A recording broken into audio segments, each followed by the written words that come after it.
Alright guys, this project is going to start out a little bit different. Normally I go and pick up materials on my own because it's, well, a lot more efficient, but in this case it was a full family outing. There you see Ella hanging out in the car in her car seat, playing with her bow, and of course Emmie running in circles with those little green tie downs, having the time of her life. A bit inefficient, but a good time. Let's go ahead and get to work.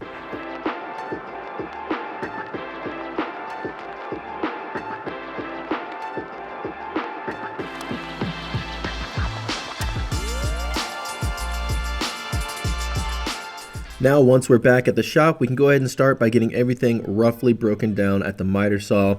I am currently working on a better setup for my miter saw. I'm planning to do a small miter saw station in the garage that fits a 2-car garage nicely.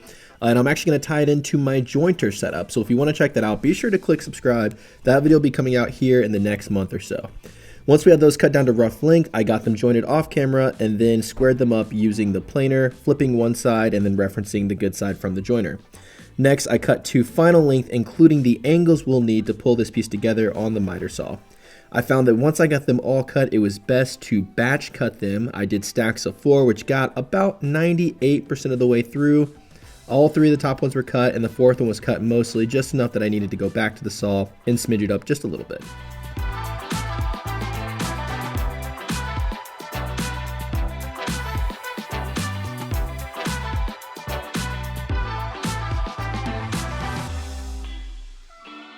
And with all the lay components and the stretcher components figured out, I could move over to the dowel rods. This is 1-inch dowel material, and I'm cutting them all down using a stop block on my table saw to make sure that they're all ready to go. These will make up all the ladder rungs and the monkey bars.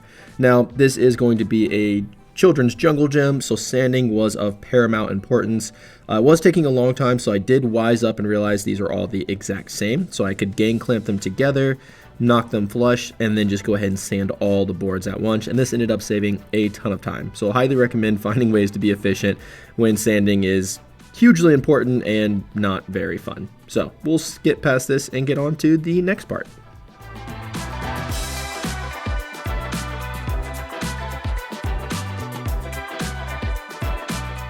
Alright, so at this point we are lining up both ladder sections. I'll throw an image here in the corner so you know where I'm at. But I want to make sure that all of my ladder rungs are the exact same. They have even spacing and they're consistent on both sides. It'll have this same setup. So what I like to do is clamp all the boards together, mark out all of my lines, carry those lines down to the side since the hole will be drilled from the side. And that way everything is nice and consistent. Now, because these are all going to have exposed fasteners, I wanted to make sure that I had really nice, clean looking connections. So I picked up this kit. I'll have a link down in the description below, but it has a depth stop on it, and it works specifically with these pan head screws, pulls everything nice and tight, and has a really clean looking finish.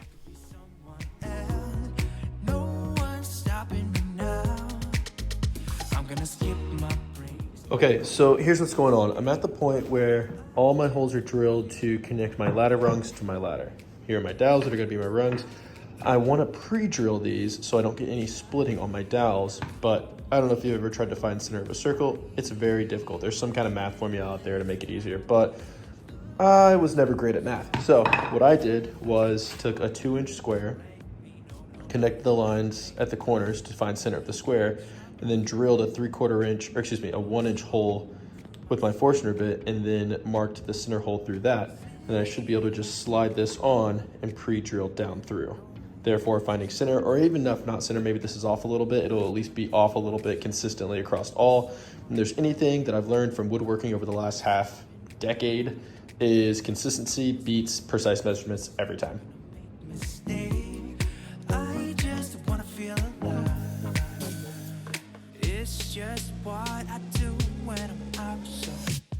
So here you can see that process works really, really well. It made this very quick, very easy, and I didn't have to spend 35 minutes trying to research what geometric formula I needed to do this. Jigs just make life way easier. So with that said, I pre-drilled the screws into my ladder post. That way a little bit of the screw was exposed and I could line that up with the pre-drilled hole in the dowel rod itself. And then did the exact same thing on the opposite side, driving all of those screws home until we had a nice snug fit. And again, this leaves everything consistent and clean looking. With the ladder figured out, I can move my way over to my plywood sheet. Now the plywood is going to serve two different components here. It is going to serve as the slide in the middle of the playset as well as the foundation for the rock wall. So I get that roughly broken down with my track saw, and then I head over to the table saw to lock in my measurement and get a nice clean pass. I'm gonna make mistakes. I'm gonna skip my breaks. I'm gonna make mistakes. Try not to hold me down. Feel alive when I'm in this town. Look at those beautiful stars. I wanna drive a faster car. Nothing can break me. No, nothing can break me.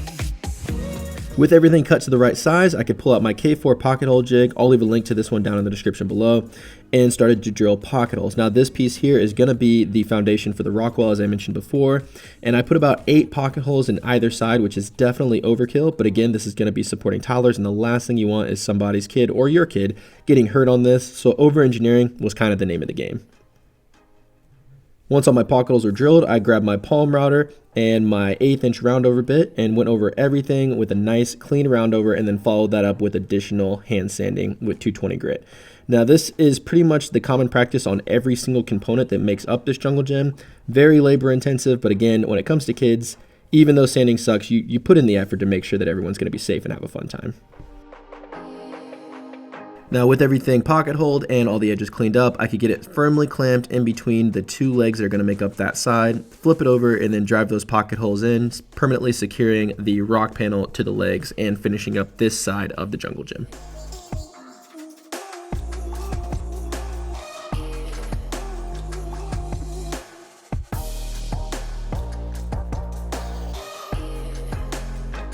With the first side figured out, I could turn my attention to the next one, which is going to have the cargo net, the end of the slide, and another ladder rung. This one was pretty straightforward because all I really needed to do was connect the board for the cargo net to attach to. The next morning, I got everything clamped together and started marking for my threaded inserts. My goal here is to allow this to be collapsible. So I'm marking and drilling for threaded inserts, and I use this little counter bore bit. That way the insert has a nice flat surface to land in. And on the board that the bolt's going to go through, I countersink with a Forstner bit, and then drill my pilot hole through, match that hole up on the leg that stands vertically, and then drill out for my threaded insert. That way everything is nice and aligned with the angles matching.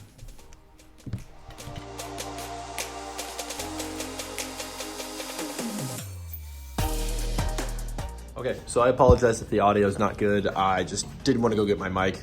Sorry, I'm lazy. But this is starting to look like a thing. So right now, I've got 1/4 bolts and threaded inserts in all 4 corners. And if you remember back to my digital drawing, I'll throw something in the corner here to show you. I originally only had stretchers going on the bottom on the far sides, not in the in-between. And then I realized that was going to cause some structural integrity problems. Kids are going to be playing on this. I want this thing to be sturdy as can be. So I actually just cut a new one. I need to mill up another board, and I'll add a 4th stretcher on the bottom. And then we can work on doing the top runners. We'll do threaded inserts in each of those because I want this whole thing to be collapsible. Because obviously this is a good size thing. Unless you have like a dedicated playroom, this is gonna take up a lot of space. So we want it to be collapsible. That way we can store it away when it's not being used. Fair warning, if you buy the plans and you decide to build this, this is a bear to get positioned. Laying it on the ground is probably the best move. I, in my ignorance, did not do that. Because you have to get all these corners lined up, and to get those lined up and drill properly so you're not going at a goofy angle, it's just a real struggle. I ended up bungee cording to the center hole in my garage, and actually bungee corded another one over there just to keep this wall kind of up and give me time to put that wall in place.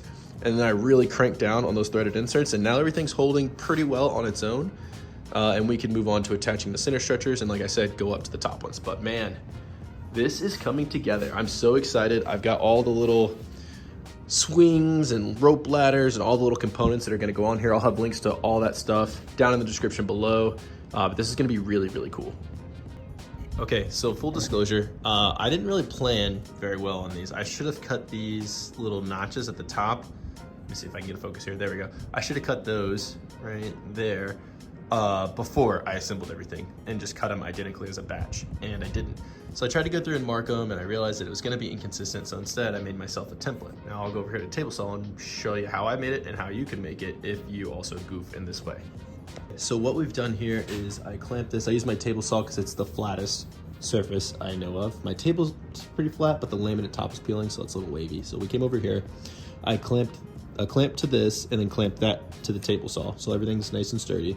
And then I took an offcut of my material and I lined it up on the front using a level to make sure that it was perfectly level on this plane. That way when I set the rungs in, they'll hang like that with everything going across. And I mark those lines, I cut it out, and this fits just so. And everything comes together pretty well. See that focus? Perfectly straight up and down. The notch groove looks good. This will give really good support for this top ladder rung. And then I'll do a threaded insert and bolt across here. But yeah, everything's looking really well. We're gonna get these notched out up here, and then we'll build our ladder, drop that in place. And once that's secure, constructionally, we're pretty well done. The next step is to get all our fun bits and bobs and start installing them all over the place to kind of get the holes pre-drilled. Then we'll take everything apart, sand, maybe stain, because it's pine and I kind of hate pine, and then finish, and we'll be ready for Saturday, which is Amy's birthday. All right, now full disclosure, this can be a bit of a shady cut if you are not comfortable with your jigsaw. I just did not want to detach everything and lose a lot more time during this process. But again, I'm pretty comfortable with my jigsaw. I have a good handle on it, and this all went really, really smoothly. But if you're not comfortable, just take things apart and cut this separately, or even better, don't make this mistake to begin with. Now let's take a closer look and see how these came out. Everything looks nice and clean, and we're ready to get the top attached. Now, I know initially I did say I was going to send threaded inserts and bolts through the side, but I was finding that drilling parallel with the ground through that angled piece, the angled leg, was proving to be difficult. So instead, what I opted to do was get everything flexed into a level plane, pre-drill, and do my threaded inserts through the ladder and down into the leg. And that ended up giving me a much better result. And then finally, with everything secure, we could give it a quick strength test, and that would do for the evening. The next morning, we could turn our attention over to the slide. Now, to get the slide attached, I went ahead and cut a small offcut piece that would serve as a lip or hold. I quickly brad nailed that into place, getting it as flush as I wanted, and then followed it up with countersunk and pre-drilled screws into those holes. Now, you can see there in the lower right corner that I did initially have another piece of plywood that this was going to latch onto and sit on. That angle ended up being a little steep, so I decided to remove that piece and just let it sit on that first ladder rung instead, and this was a much nicer angle for the slide to sit at. On the lower end, I wanted to make sure the slide wasn't going to flex or bounce, so I attached this little board as a support for the slide to sit on as, toddlers would go down and weight would be added. It was then brought to my attention, courtesy of my wife, that the sides of the slide were exposed and kids would fall off. After thinking about it, I realized that is a very good point, so we decided to add some bumpers. These are 3.5 inches or 4 inches, I can't quite recall, but tall enough that it prevents anyone from accidentally falling off. I attached them using the same method here. I went through with the brad nail to tack them into place, and then I followed up with my same fast cap drill bit, so all the things were consistent. Again, I had those nice big panhead screws. Pre-drilling, countersinking the hole, and then drilling again through the hole itself into the plywood to make sure I didn't split or have a screw run out into the slide itself. After that, it was another quick sanding on all sides. I think this was actually with 320 grit to make sure everything was nice and smooth, and then I can test fit to see how everything was looking.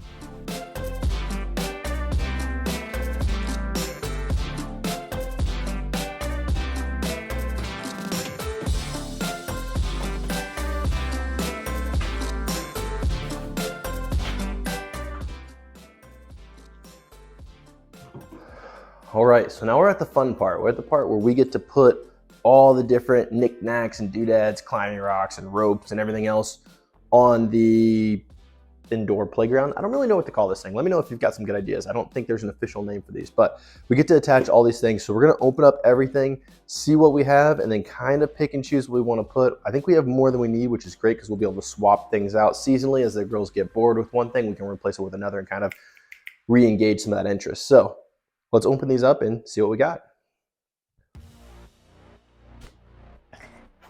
Real quickly, I should clarify, all of these were sent to me through, let's say, channel sponsors.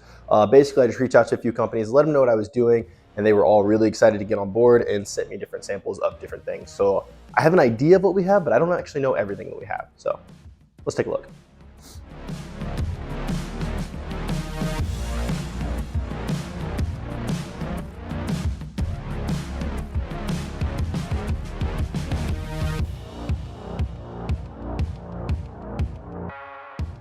So, like a truly professional YouTuber, I forgot to hit record last night while I was putting all these on, but these are all going to be different depending on what you decide to do. I will link everything you see here as far as accessories in the description below, so don't worry about that. There'll be affiliate links there for you. The rocks came together really easily. This swing is extremely comfortable. I'll throw a little clip here. Well, decided to give the old swing the dad butt strength test, and she's holding up great. Low key, this swing is extremely comfy. I might just hang out here while the kids play. Worked out great. The cargo net was actually a little too big, so it killed me to do it, but I did have to cut it down and slice it. That way it was just two ones to go all the way up, and that ended up fitting pretty well with just enough give to make it fun. Everything actually was able to attach with just carabiners, which was great. That actually came in the Monkey Line box, the kit. I think it's called their Ninja Warrior course, again linked below. Like I said, the back of the rocks, I'll cut these down and then cap them, that way there's nothing sharp poking out.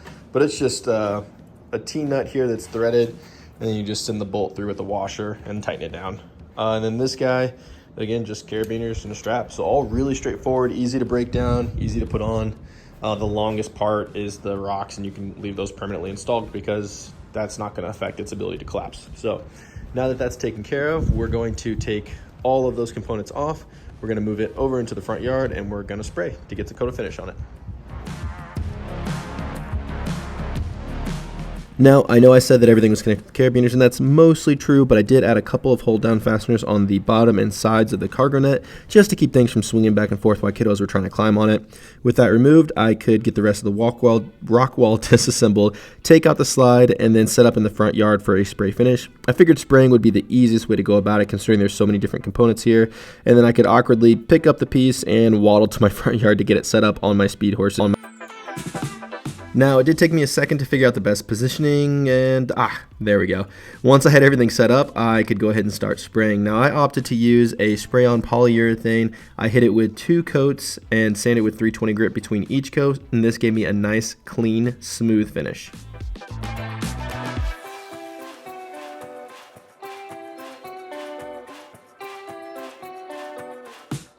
Then later that evening, once the finish was all done, like I said, I could cut those bolts down and put nice rubber caps on to make sure there were no sharp edges while kiddos were playing, and these were a nice snug fit. With that figured out, it was finally time to disassemble everything and move it into the living room to surprise Emmie on her birthday morning. Now, of course, nothing's ever easy, and we ran into some issues here with disassembling. One of the boards actually snapped, and I had to repair it once we were quote-unquote on site, aka in the living room. But thankfully I had my wife to come out and help me carry it in, albeit in kind of a heap of a mess, but ultimately we managed to get it worked out. Now, to be clear, the reason this gave me such a hard time is because I opted to use those threaded inserts and bolts. The bolt head ended up stripping out on me, and I couldn't undo one of the legs, and then another one happened. So essentially, if I were to do this again, which I really don't plan to, but if you're going to do it, I'd highly recommend just using hex bolts and a washer and a lock nut. That way you could really crank down on those, get a nice tight fit, and not have to worry about things stripping out. Okay guys, we finally got everything put together. It took a little bit of doing because nothing's ever easy, but it's here. It looks awesome. It's super sturdy. I think the kids are gonna love it. Everything is set up for the birthday party tomorrow morning, so we're gonna call it a night. I'm gonna set up the tripod so I can get Emmie's first reactions as soon as she sees it. She has no idea that I made this for her. We've strategically kept the garage door closed all week.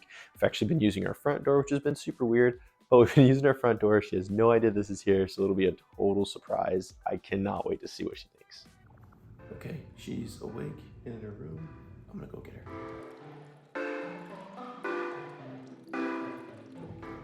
Wow! So many! Emmie, what do you think? Wow! Can't tell if she's talking with the balloons or the chocolate chip. Wow! So many! I love to play with that! I want to! No, Dada made it for you. You say, oh, thank you, Dada. Oh, thank you, Dada! You're welcome, honey. Emmie, I'm gonna give you a book. okay. Yeah. I love this rock! Good. Okay. I'm gonna have fun. Whoa. Was that so fun? That's me. Name's Sweet. Yeah, maybe you should swing. All in all, I could not be happier with this project and the overall response. Emmie had a great birthday. The kids loved playing on the jungle gym. Even Ella got to turn in the swing and was ecstatic. This was a pain to build. The angles were a nightmare.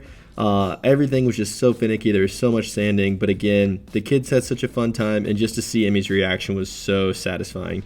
Her birthday ended up being a wonderful time, and overall, it was just a great day for the Graham family. Thanks so much for watching, guys. We'll catch you in the next one.